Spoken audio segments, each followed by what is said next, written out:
Hello and welcome to our third Moody Talk for the month of May. It is Mental Health Awareness Month, and so I have decided instead of what I normally do for Moody Talks each month, I usually pick an emotion and I go through the emotion throughout the month, coping skills, that kind of thing for it.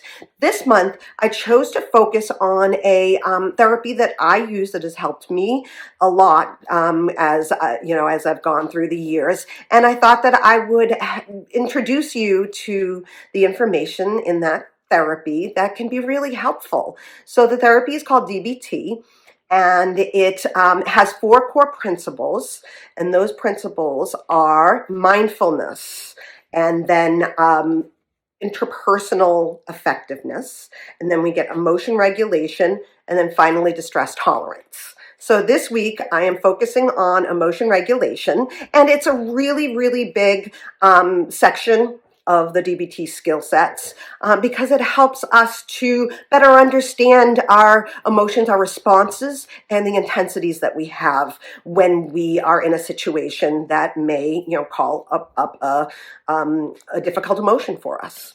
Okay, so I'm going to be introducing three skills, three coping skills that are used in DBT, and they are check the facts, and then the opposite action, doing the opposite action, and then finally problem solving. Okay, so we are going to start with check the facts. Yes, this is an important one. So checking the facts, it's really about making sure that you're experiencing the emotion that is appropriate for the situation. So for me, I can jump into a lot of secondary emotions when I feel primary emotions. For example, if I feel scared about something or I'm in fear of something, I tend to jump straight to anger. And when jumping to a different emotion, you may not be helping yourself in the sense that you need to deal with that primary emotion to better understand and move forward with learning how to deal with the intensity of it and how to bring down that intensity for yourself. So let's get started with check the facts.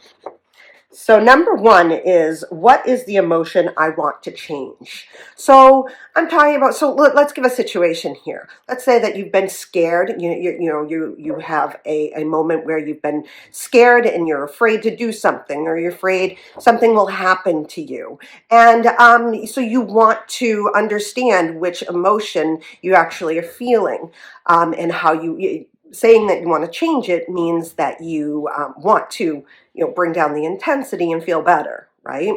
So then we want to do, what is the event prompting the emotion? This is challenge judgments in black and white thinking. So this is really important because what you're doing is you're just saying what happened in the situation, not adding an emotional connection to it, just saying exactly what happened. That way it's easier for you to pull out, so this situation is this is how I felt, but is that what is acceptable or what is necessary for that situation? So once you've done that, you can go to number three. What are my interpretations, thoughts, and assumptions of the event? So that's when you can come back and say, okay, so while this was going on, I felt that I interpreted it as this, that it was, something that was harmful, something that I really didn't like. You may put fault maybe to yourself or to someone else. So you're bringing in that emotion and understanding, the situation and then how you reacted to it. And then, am I assuming a threat? So you're assessing the probability that a threat will occur. This is really important because this is what I think is the primary reason for the intensity of an emotion. Are you actually having, is there a threat to you or to someone you love?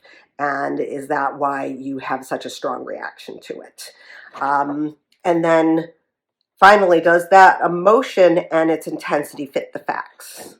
So this is when you come to the very end of it and you're like, okay, so I am feeling this emotion and it's this intense And yes or no, there's a threat. Let's say, yes, there's a threat. So the emotion I'm feeling, fear, and the level of intensity that I'm feeling is correct in this moment. So that is checking the facts. And it's important to do so that you know what to go to do next. Okay? Then we move on to opposite action. Okay, so this is if something like this happens a lot and you start to have maybe a fear of it constantly happening and what will happen to you if this is a problem that occurs regularly. Okay, so let's say you have panic attacks and you get them in certain places or at certain times.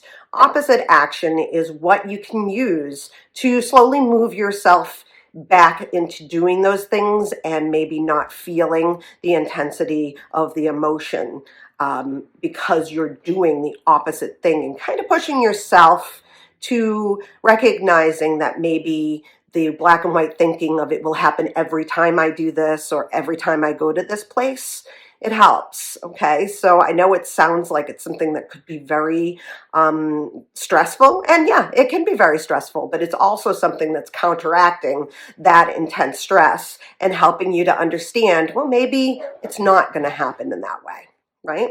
Okay. So number one is check the facts first. So go back to the very beginning one to check the facts. Next, identify and describe your action urges. So let's say there's a particular place that you go and you have a panic attack at them, okay? And whenever you go there, you tend to have a panic attack. So what is your urge when you have that? Is your urge that you just won't go to that place? Somebody may have asked you to go there and you are afraid to. So you don't. That is the action urge. You don't do the thing that somebody asked you because you can't go to the place they're asking you to go. So that's just one thing. So then after, you want to ask wise mind, is the action urge effective for the situation? So wise mind in DBT is a way of getting away from emotion mind and practical, like a practical mind, like reason mind, where you go into the middle of those things. You're able to move away from the intense emotion of it and maybe the reason side. If you're in that very stuck reason mind where there's no emotion to it, it's just matter of fact, right? So wise mind is kind of bringing the two together so that you are in a state of, just in the middle of those two feelings, okay? So is the action urge effective for the situation? So somebody has asked you to go somewhere to pick up something for them, and you don't want to go, and you're not going to go because you don't like going to that place because you get a panic attack, right? Is it effective? That action urge is not going to the place. Is that effective for the situation? And I think we can all agree, no, it's not, because the person has asked you to do it and they need you to pick up something for them in a particular place. Identify your opposite actions to your urge actions. So what's the opposite action of, this urge of not going? Well, would be to go, right? Would be to go to that place and do the thing that the person asked you to do. Yes, you have in mind, oh my goodness, I'll probably have a panic attack. Will you? Are you using black and white thinking and saying, I am going to have a panic attack if I go to this place? And that's where opposite action is really, really a good tool, because you're talking yourself out of doing a thing just because you have this black and white thinking of, I'm going to have a panic attack.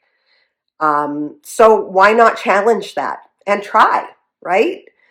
So you want to do that, and then you act opposite all the way. You go all in. You're not just stepping foot in and then leaving and saying, I went to the place.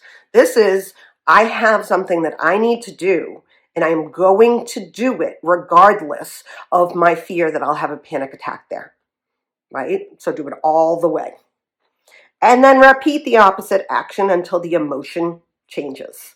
So going back to that place, maybe you're not even asked to go there again, but you did it once, you got the thing done, Maybe tomorrow you can go again and step in there and spend maybe a little more time there and doing the opposite action all the way, and then leaving and probably not having the response that you thought you would have. And then the next day, maybe I'll go for 5 minutes longer than I normally do. It's a great way to get yourself out of your shell, out of your black and white thinking, and understanding that you can get through intense emotions and those feelings that go along with it and those fears that go along with it. So that is opposite action. And then finally, there is problem solving. Okay, so we start problem solving with check the facts first again. Okay, and then you're going to identify your goal in solving the problem. So let's go back to the panic attacks again, right? Go into this place and having the panic attack or not having the panic attack. It's the black and white thinking again. If I go there, I'm going to have a panic attack, right? So you need to figure out the goal that you will have in that situation. Now, the goal doesn't have to be, I won't have a panic attack. The goal could actually be, I go to the place and get done what I need to get done. Okay? So that is your goal. Brainstorm multiple solutions. Okay? Get a few ideas of what you can do to get to that goal.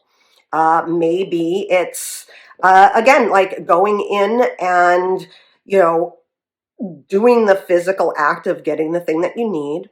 What else can you do? You can order it online maybe, and you can pick it up at the store, right? If the store has that capability, there's another solution to it, right? It doesn't have to be that you have to, break this whole problem and not have a panic attack. Maybe there's just other ways that you can do this goal without putting yourself in that intense feeling and fear, right? So number 4, choose the solution that fits the goal best, okay? So again, what are the choices that you have? What do you think is the best result for you in this moment? If you're feeling particularly stressed that day, maybe it is to order it online and then have them bring it out to you. It doesn't have to be like the goal buster where you go in and you force yourself to deal with maybe having a panic attack. Okay? Put the solution into action. So try the solution a few times. So again, this can go for a couple of days. Maybe you need to get something from that same place again. Choosing that solution, it worked for you, and now you're going to do it again, right? Evaluate the solution. Do you need to find another solution? If that worked for you, no. But maybe they can't give you something that you ordered online. Maybe you have to actually go directly to the store and go inside and get it, right? So you may have to use that as another solution. And then you try that again and again. And maybe your panic attacks subside and you don't have them, and you can spend more time there. So that's the problem solving part of emotion regulation.